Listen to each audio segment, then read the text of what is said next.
신약성경 338쪽 베드로전서 2장 1절로 3절 말씀 제가 공독하도록 하겠습니다. 그러므로 모든 악독과 모든 기만과 외식과 시기와 모든 비방하는 말을 버리고 갓난아기들 같이 순전하고 신령한 젖을 사모하라. 이는 그로 말미암아 너희로 구원에 이르도록 자라게 하려 함이라. 너희가 주의 인자하심을 맛보았으면 그리하라. 아멘. 우리는 하나님으로부터 구원받은 백성들입니다. 구원받은 백성은 구원받은 것으로 끝나는 것이 아니라 이제는 구원받은 사람으로서 살아가야 됩니다. 그 삶은 그냥 먹고 마시고 싸고 이렇게 이런 삶을 살아가는 것을 의미하는 것이 아니라 하나님의 말씀으로 살아가는 것.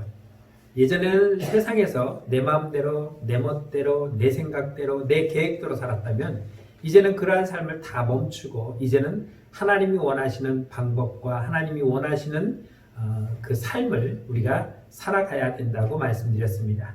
그것이 무엇이냐? 바로 믿음으로 자라가는 것이다 라고 말씀드렸고, 오늘 베드로 사도는 1절로 3절 말씀에서 우리가 그렇게 자라가야 된다라고 말씀하고 있는 것입니다. 키가 자라고 몸이 자라고 지혜가 자라는 것도 중요하지만 우리는 이제 육적으로 자라는 삶이 아닌 영적으로 자라는 삶이 되어야 한다고 말씀하고 있는 것입니다. 그래서 어떻게 어디까지 자라야 되느냐? 우리가 아이가 태어나면 얘가 쑥쑥 잘 자라기를 원합니다. 2m를 넘어서 2m 50, 3m 이렇게 자라기를 원하는 것이 아니라 적어도 남자라면 한 요즘은 180 정도, 여자도 한 165에서 170까지 그냥 쑥쑥 자라기를 원하고 있습니다. 근데 거기에 못 미치면 근심이 많아지죠. 부모가. 얘는 왜 안 자랄까? 날 닮아서 안 자랐을까? 집안이 종자가 작아서 이렇게 안 자라는 건가? 고민하고 근심합니다. 그런데 우리가 자란다고 하는 이 말씀으로 자라는 것은 그러한 어떤 기준에 맞춰서 거기까지 자라는 것을 말하는 것이 아니라 영적으로 자라는데, 영적은 어디까지 자라느냐? 하나님 보시기에 됐다라고 할 정도로, 그것을 성경에 뭐라고 말하냐면 장성한 분량에 이르기까지. 우리가 일을 시키려면 사람이 성장을 해야 됩니다. 어른이 돼야 그래도 일을 시키고 또 그 일을 할 수가 있는 거죠. 아직 초등학교 다니는 애한테 회사 가서 돈 벌어와라, 공장 가서 돈 벌어와라 이렇게 시키지 않았던 것처럼 일을 하려면은 적어도 일할 수 있는 그러한 키와 어떤 환경이 되어져야 되기 때문에 하나님께서 내가 너에게 이것을 맡겨서 네가 감당할 수 있을 것이라고 하는 그 기준까지 우리는 자라가야 된다는 것입니다. 오늘 베드로는 그 자라는 것을 구원에 이르도록이라고 말씀하고 있습니다. 이 절에서 구원에 이르도록 너희는 자라야 된다라고 말씀하고 있는 것입니다. 구원에 이르도록 자란다는 것은 우리는 이미 구원을 받았음에도 무슨 구원을 또 받아야 되느냐라고 의심할 수 있겠지만, 여기서 구원에 이르도록이라는 것은 예수 그리스도를 영접함으로 받은 그 구원에서 이제는 구원받은 자의 삶을 살라고 말씀하고 있는 것입니다. 내가 구원받았으니까 나는 이제 끝났다가 아니라 구원받았으니까 하나님의 백성이 되었으니까 이제는 하나님의 말씀으로 하나님의 법을 지켜가며 살아가야 된다는 것입니다. 여러분, 우리가 해외여행을 가면은 그 나라에 갔을 때 그 나라에서 요구하는 것들이 굉장히 많아요. 그걸 우리가 우리나라에서는 이런 거 안 하는데 라고 한다고 하면은 아마 문제가 생길 겁니다. 그 나라에 갔으면 그 나라의 법을 따라야 돼요. 옛말에 이런 말이 있습니다. 로마에 가면 로마법을 따르라. 우리는 하나님의 나라의 백성이 되었기 때문에 이제는 세상의 법대로 사는 것이 아니라 하나님의 나라의 법대로 살아야 하는 것입니다. 그런데 문제는 우리가 아직 그렇게 살아가지 못하고 있다는 것입니다. 예를 들어서 우리가 다 예수 그리스도를 영접함으로 말미암아 어느 한 곳으로 다 옮겨졌다면, 예를 들어서 이 땅에서도 하나님이 죽기 전까지 구원받은 백성들만 살아갈 수 있는, 옛날에 박태선이 만들어놓은 신앙촌처럼 그런 어떤 집단 수용소를 만들어서 거기에 구원받은 백성들만 다 모여서 산다면 우리는 그곳에서 하나님 말씀대로 살아가기에 물론 쉬울 것입니다. 왜? 다 그러니까. 주일날 일하는 가게도 없을 것이고 회사도 없을 것이고 또 주일날 시험 보는 데도 없을 것이고 하나님의 법을 어겨가면서 어떤 일을 하려고 하지 않을 것입니다. 왜냐하면 그곳에는 하나님의 통치가 임하는 곳이기 때문에. 쉽게 얘기해서 구약시대 이스라엘 백성들을 하나님이 직접적으로 통치하시면서 벌을 내리시려면 그날 바로 내리시고 죽이려면 바로 그날 죽이시고 또 복을 주시려면 주시는 이러한 삶으로의 삶을 만들어 가신다면 우리는 문제가 없을 텐데, 문제는 그러한 곳으로 우리가 가지 아니하고 세상에 여전히 남아서 살아가고 있다는 것입니다. 세상과 함께 살아가면서 하나님의 말씀대로 살려고 하니까 문제가 생겼어요. 왜냐하면 내가 구원받은 백성으로 아직 완전하게 돌아서질 못했다는 것입니다. 가끔 우리가 옛날 사진을 보면서 이때는 참 이뻤는데 과거를 생각합니다. 그때는 좋았는데 라고 과거를 생각합니다. 왜 그렇습니까? 아무래도 30년 전이 더 이뻤고 더 건강했고 50년 전에 어린 친구들과 뛰어놀던 때가 더 재밌고 더 좋았겠죠. 거기에 빠지다 보니까, 거기에서 벗어나지 못하니까 앞을 보기보다는 뒤를 뒤돌아본다는 것입니다. 세상 사람은 뒤돌아보는 걸 좋아합니다.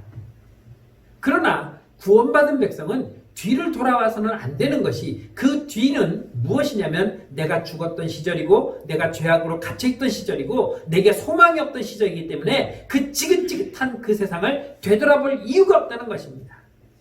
여러분, 꽁보리밥 드셔보셨어요? 쌀 한 톨 없는 꽁보리밥. 저는 한 숟갈 먹고 그냥 멈췄어요. 어렸을 때.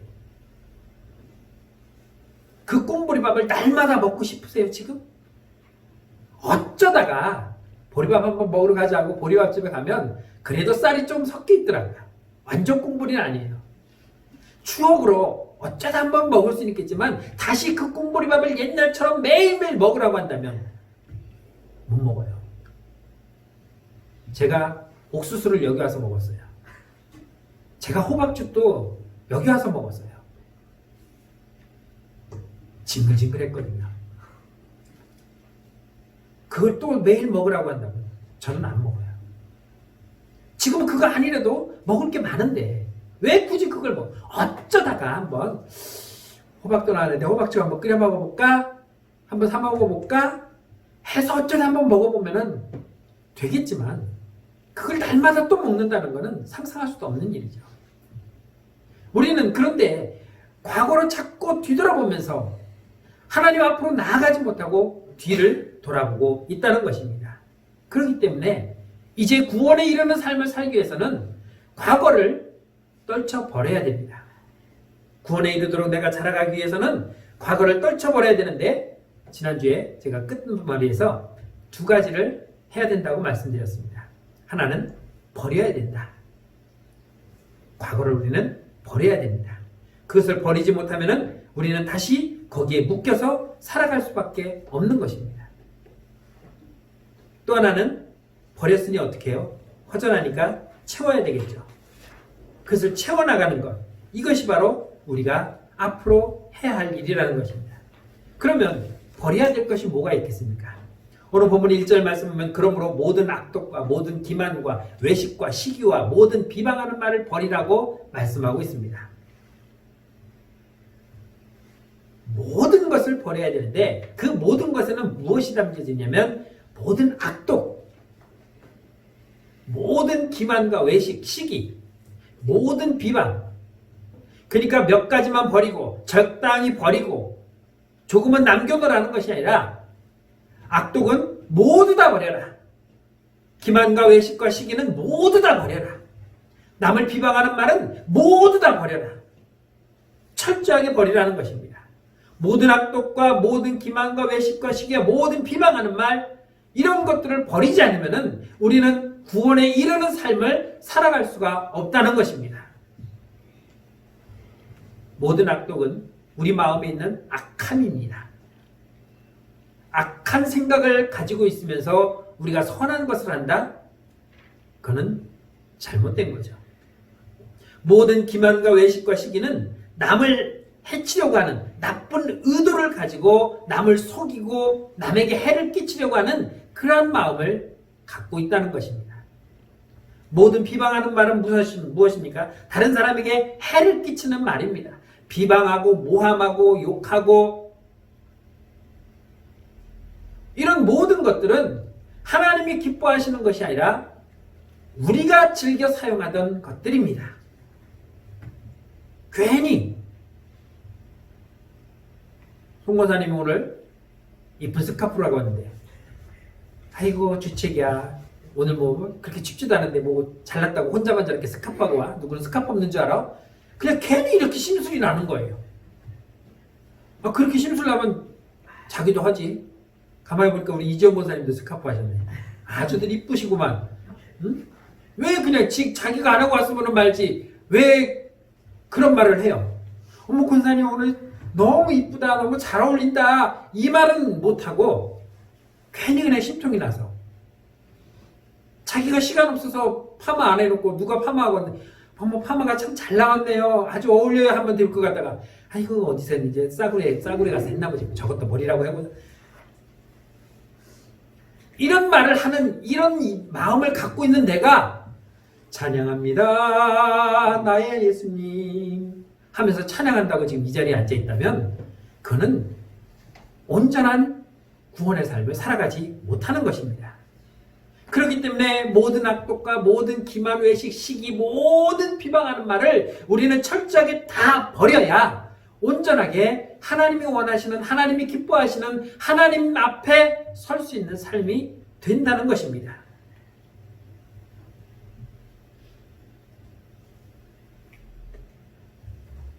이것을 노력하지 않으면 안 된다는 거죠.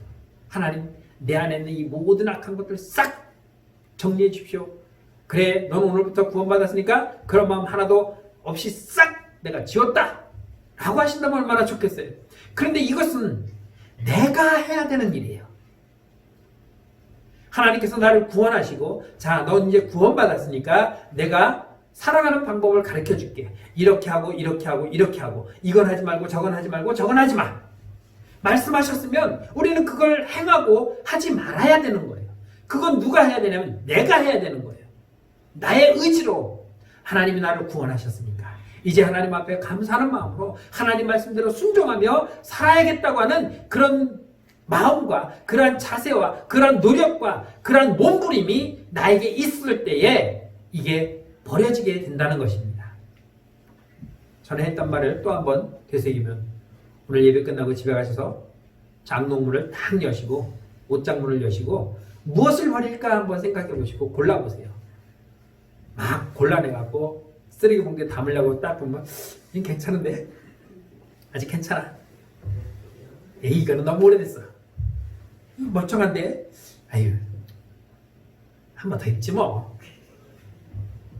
30개를 꺼내놓고 5개 버리고 25개는 도로 들어갈 거예요.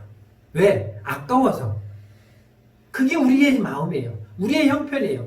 버린다고 꺼내놓고는 꺼냈으면 그냥 과감하게 버려야 되는데 또 한 번 쳐다보면서 이건 아까운데, 이건 멀쩡한데, 이건 누구 줘도 괜찮은데, 아직 쓸만한데 하면서 도로 다시 집어넣는다는 거예요. 그러면 나는 기껏 하나님께서 구원해 주셨는데 나는 아직도 누굴 만나면 악한 마음을 가지고 저 사람을 어떻게 골탕 먹일까? 저 사람에게 어떤 악한 말을 할까? 저 사람을 어떻게 내가 시기하고 비방할까? 이런 생각으로 살아간다면 우리는 하나님 말씀대로 살아가는 구원받은 백성이 아니라 믿음으로 살아가는 사람이 아니라 죄악을 향해서 다시 되돌아가는 삶이 되어진다고 말하는 것입니다.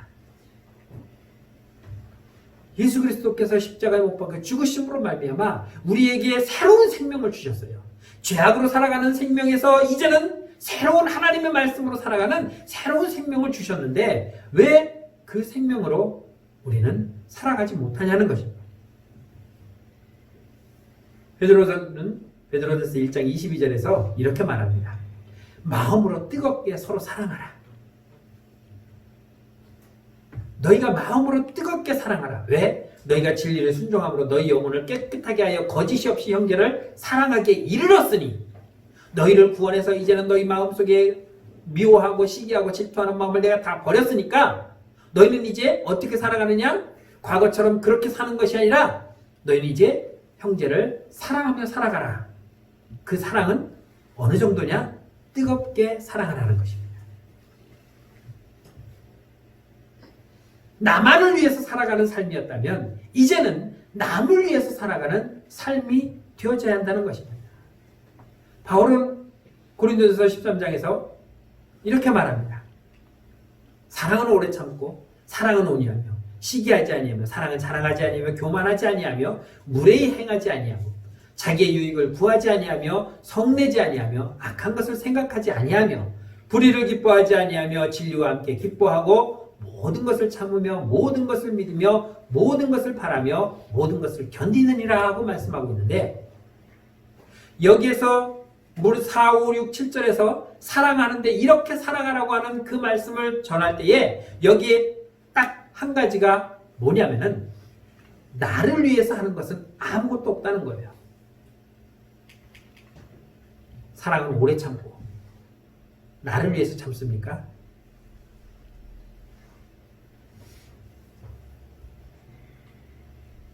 바울이 말하는 이 사랑은 나를 위해서 사랑하라는 것이 아니라 남을 그렇게 사랑해 주라는 것입니다. 그것을 베드로는 서로 뜨겁게 사랑하라고 우리에게 말씀하고 있는 것입니다.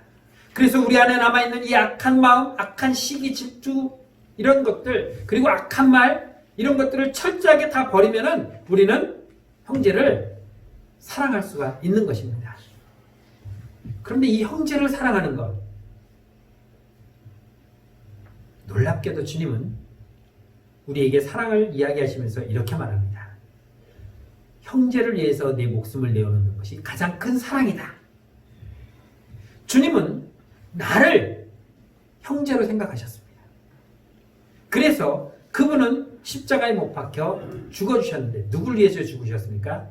형제인 나를 위해서 죽어주셨습니다. 그렇다면 우리도 이제 구원받은 우리의 형제들을 사랑하며 살아가야 하는 것입니다.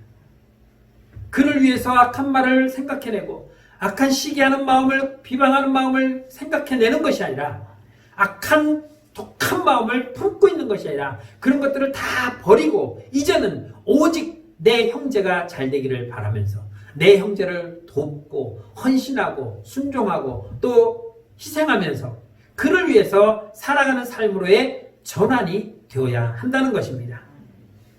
내가 이전에 살던 방식, 이전에 생각했던 나의 삶의 목표, 이전에 생각했던 나의 가치관, 이전에 내가 소중하게 여겼던 그런 것들, 이런 것들을 이제는 다 버려야 된다는 거예요. 그런 것을 버리지 아니하면 하나님의 것을 내가 취할 수가 없는 것입니다. 여러분들이 한번 생각해 보세요. 내가 지금 가장 나한테서 소중하게 여기는 게 무엇인가? 몰래 숨겨놓은 금두껍인가? 아니면은 남편 몰래 차곡차곡 모아놓은 통장인가? 그도저도 아니면 우리 시할머니가 조상 대대로 물려받았다고 하는 어떤 자기 같은 거 있을지 모르겠지만 값비싼 것인가? 설령 그러한 것이 있다 할지라도 이제는 내가 그런 세상의 물질에, 세상의 명예에, 지식에, 지혜에, 또 권세에 이런 것들을 내가 목표로 삼고 살아왔다면 이제는 그러한 모든 것들을 버리고 이제는 오직 하나님의 말씀대로 살아가는 방식으로의 전환이 되어져야 한다는 것입니다. 그럴 때에 내 속에 있는 이 모든 악한 말과 악독과 시기와 비방하는 모든 것들이 남김없이 싹 버려지게 되는 것입니다. 옛날에 변비 걸린 사람 보고 어떤 아주머니가 야, 그 맨날 싸지 왜 그렇게 묵혀두냐, 똥을 품고 있다고 살되냐, 이렇게 얘기했다. 가만히 듣고 보니까 품고 있어봤자 살되는 거 하나도 없어요. 오히려 몸이 상해요. 그런 죄악들을 내가 남겨놓고 그걸 품고 있다고 해서 내가 거룩해질 수 없습니다. 그걸 버려야만이 내가 구원받은 자로 정결한 마음으로 하나님 앞에 나아갈 수가 있는 것입니다. 그러면 이런 것들을 버렸다고 치면, 버린다면 그러면 내 안에 뭐가 있습니까? 아무것도 없어요. 비어 있잖아요. 그럼 너무 허전하겠죠? 그래서 두 번째는 채워야 하는 것입니다. 2절 말씀 보면은 갓난아기들 같이 순전하고 신령한 젖을 사모하라. 예전에는 돈을 사랑했고 명예를 사랑했고 지식을 사랑했고 또 어떤 것을 사랑했다면 이제는 그러한 것들을 다 버리고 신령한 것을 사모하라. 신령한 것들로 내가 취하라, 채우라는 말씀입니다. 어떻게? 갓난아기처럼. 왜 갓난아기라고 했을까?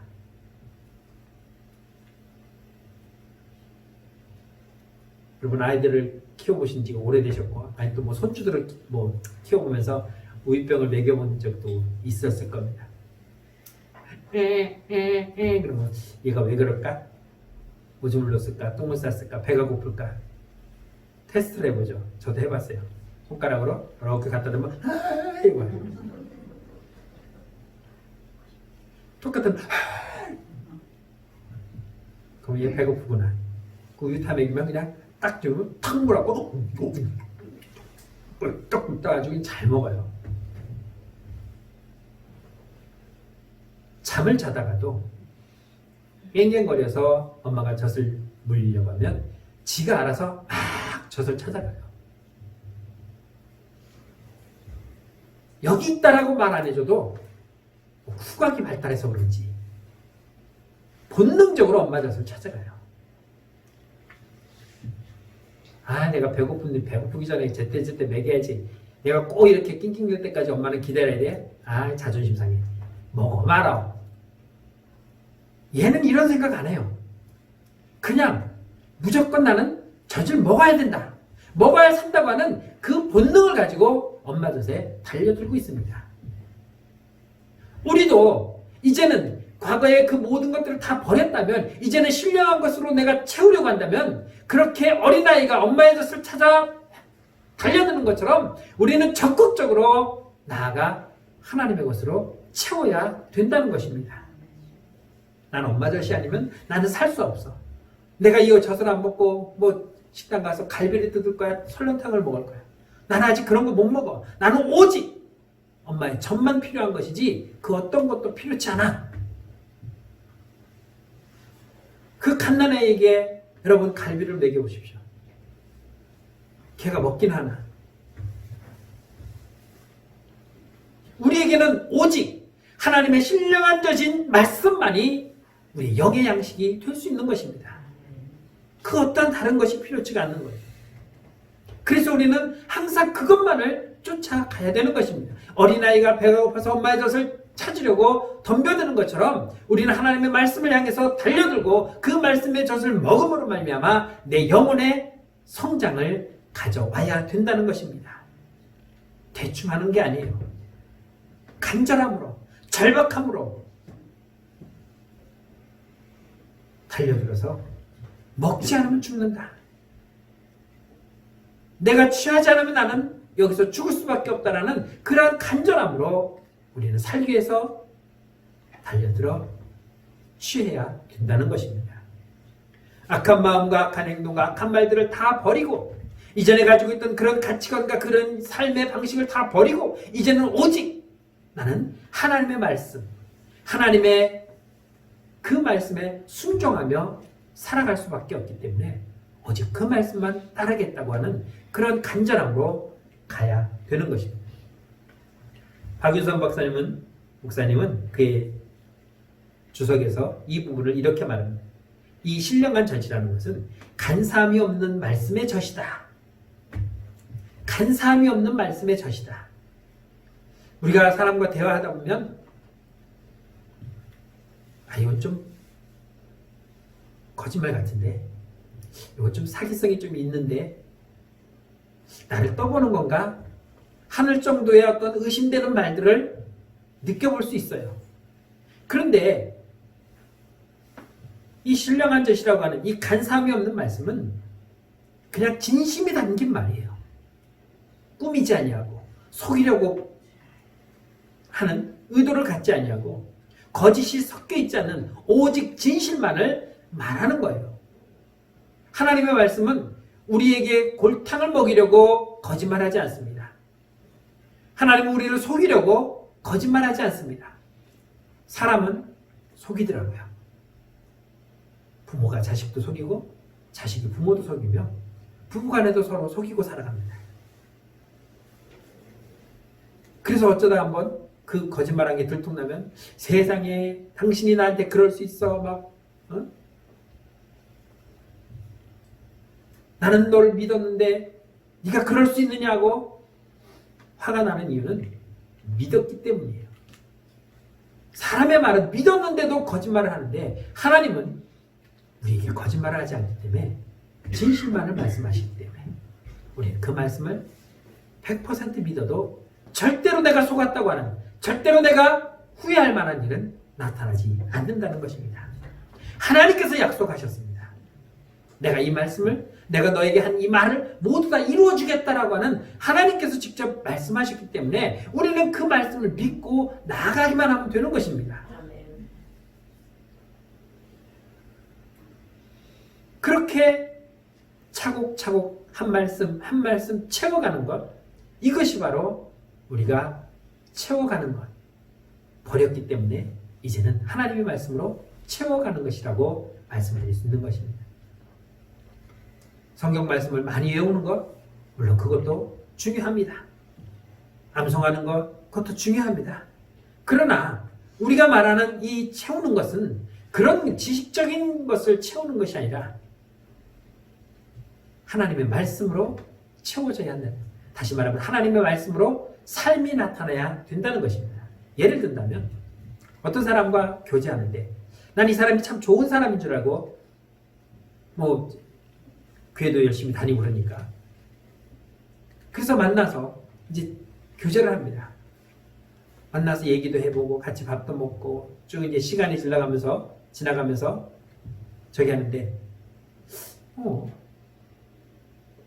의심이 딱 들어요. 무슨 의심이냐면 나는 이분이 신앙생활도 오래 했고 그리고 권사님이시고 장로님이시고 집사님이시니까 그래도 믿음으로 잘 산다라고 했는데 이 사람과 쭉 교제하다 보니까 요즘 어쩌면서 교회가 어떠니 목사님이 어떠니 설교가 어떠니 어쩌는데 늘 그 입에서는 원망과 불평과 시기와 질투만이 늘 나오는 거예요.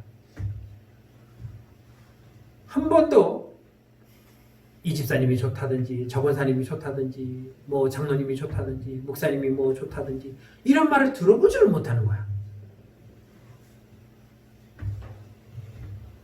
왜 그럴까요?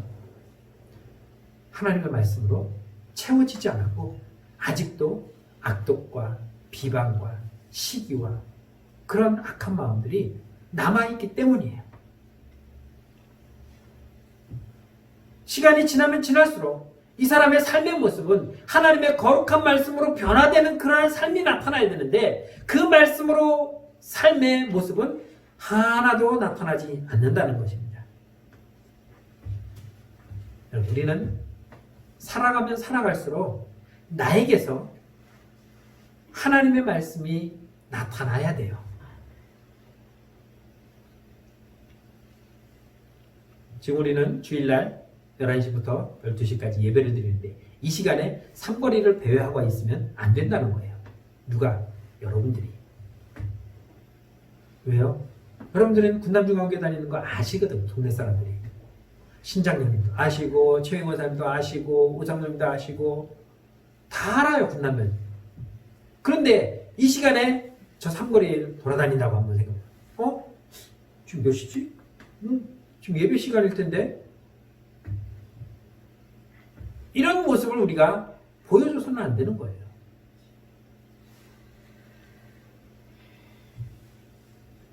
그 사람을 만나고 교제했더니 정말 그 사람은 신실하고 만나면 만날수록 나에게 늘 하나님의 말씀으로 권면해주고 또 축복해주고 염려해주고 내가 좀 잘못한 거 있으면 말씀으로 나를 가르쳐주기도 하고 언제나 나를 위해서 관심 가져주고 나를 위해서 봉사해주고 나를 위해서 정말 자기의 마음을 다 보여주는 이러한 모습이 나타나야 되는데 그런 모습이 나타나지 않는다면 우리는 하나님의 말씀으로 우리 자신을 채운다라고 말할 수가 없는 것입니다.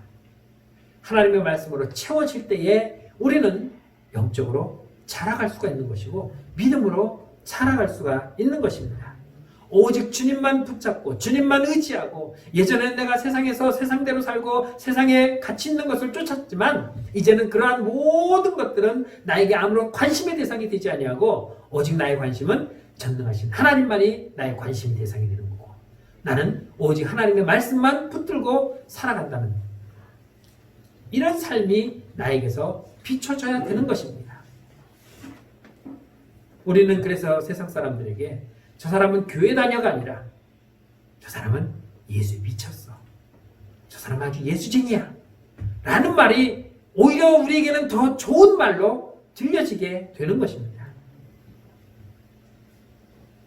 힘들고 고통스럽죠. 불편합니다. 왜? 하나님 말씀대로 사는 것이 세상에서 세상 사람들과 어울려 살아가면서 이것을 지킨다는 게 불편해요. 지난 봄노예 때 어느 교회에 장로 고시를 하는데 면접을 했어요. 5명이 이제 그 교회에서 왔는데 그 중에 한 분이 아직 술을 못 끊었대요. 직접적으로 술, 담배 하십니까? 했더니 담배는 안 하는데 술은 한답니다. 사업을 하다 보니까 만나서 어쩔 수 없이 한다는 거예요. 어쩔 수 없이. 우리 이 말을 참 잘 써요. 어쩔 수 없이. 그러나 이 어쩔 수 없이는 내가 쓰는 말이지 하나님이 쓰시는 말씀은 아니에요. 그건 네 말이고 나는 아니다 하면 끝나는 거예요. 하나님 왜 나를 구원해 주시지 않았습니까? 따진다고 해서 그건 구원받고 싶은 건 너지, 구원하고 싶은 건 내 맘이야. 우리 하나님의 선택에 따라 움직이는 사람이지 내 선택에 따라서 하나님이 움직여 주시는 분은 아니라는 거죠. 그래서 브레이크를 걸었습니다. 당신은 안 됩니다. 아직 그걸 버리지 못했다면 집사라면 그런 대로 1년 지기니까 그럴 수는 있겠지만 적어도 장로가 된다면, 머리에 기름 부음 받는 장로이면은 치리하는 그 장로의 직분에 올라간다면은 일반 성도와 일반 집사와 달라야 돼요. 왜? 그만한 믿음의 수준이 되었다고 생각하기 때문에 장로로 뽑아주는 거기 때문에. 거짓말 할 수도 있었겠죠. 그런데 아주 순진하게 예 합니다라고 고백을 하더라고요. 여러분, 내가 버리지 않으면은 깨끗한 걸 집어넣어도 오염되게 되어 있어요. 육신적으로는 불편해요. 그러나 그 불편함을 견뎌내는 것이 믿음이고, 그렇게 견뎌야 하는 것이 영적 싸움입니다. 이런 고통과 이런 노력과 이런 몸부림이 없으면 믿음은 절대로 자라지 않는 것입니다. 그냥 교회만 나온다고 해서, 헌금만 잘 드린다고 해서, 11조 안 빼먹고 다 드린다고 해서 믿음이 자라는 건 아니에요. 자라는 것처럼 보일 것이지 자라는 것은 아니라는 것입니다. 그래서 어떤 문제가 생기면, 어떤 어려움이 생기면 그냥 주저앉고 마는 것이죠. 우리가 믿음으로 자라기 위해서는 내 자신을 철저하게 과거로부터 버리고 하나님의 신령한 그 젖과 같은 그 거짓없는 진실된 말씀으로 채워서 그 말씀이 내 삶에서 나타나게 할 때에 비로소 우리는 믿음으로 자라게 되는 것입니다. 오늘 베드로는 우리에게 그렇게 말하고 있습니다. 버려라 옛것은. 너희는 지금부터 충분히 하나님의 말씀으로 서로 사랑하며 서로 공경하며 서로 헌신하며 서로 봉사하며 살아갈 수 있는 그러한 자격이 되었다. 그러니 힘써 사랑하고, 그리고 어린아이가 엄마의 젖을 찾는 것처럼 하나님 말씀, 신령한 젖을 사모해서 그 젖으로 채우라. 그러면 너희 믿음은 구원에 이르도록 자랄 것이다. 잘하는 건 그냥 잘하는 게 아니에요. 우리 각자가 이 말씀을 다시 한번 깊게 생각하면서 잘해야 된다라고 하는 그 당위성, 그리고 잘하려면 내가 가지고 있던 옛 것을 다 버리고 하나님 말씀으로 채워야 한다는 이 마음을 굳건히 하여서 주님이 기뻐하시는 온전한 구원에 이르는 믿음의 성숙을 가져오는 저와 여러분들이 되시기를 주의 이름으로 축원합니다. 기도하겠습니다. 참 좋으신 하나님, 은혜를 감사합니다. 죄악으로 죽었던 우리에게 구원의 기쁨을 허락해 주시고 이제 하나님의 말씀으로 새롭게 살아갈 수 있는 은혜를 주시니 감사합니다. 이제 구원받은 우리가 정말 하나님이 기뻐하시는 우리 안에 있던 모든 악독과 시기와 비방과 그리고 악한 말을 다 버리고 이제는 신령한 저신 하나님의 말씀으로 채워서 그 말씀대로 장성한 분량이 이르기까지 구원에 이르는 믿음의 삶으로 살아갈 수 있는 모든 성도들이 되게 하여 주옵소서. 예수님의 이름으로 감사하며 기도드렸습니다. 아멘.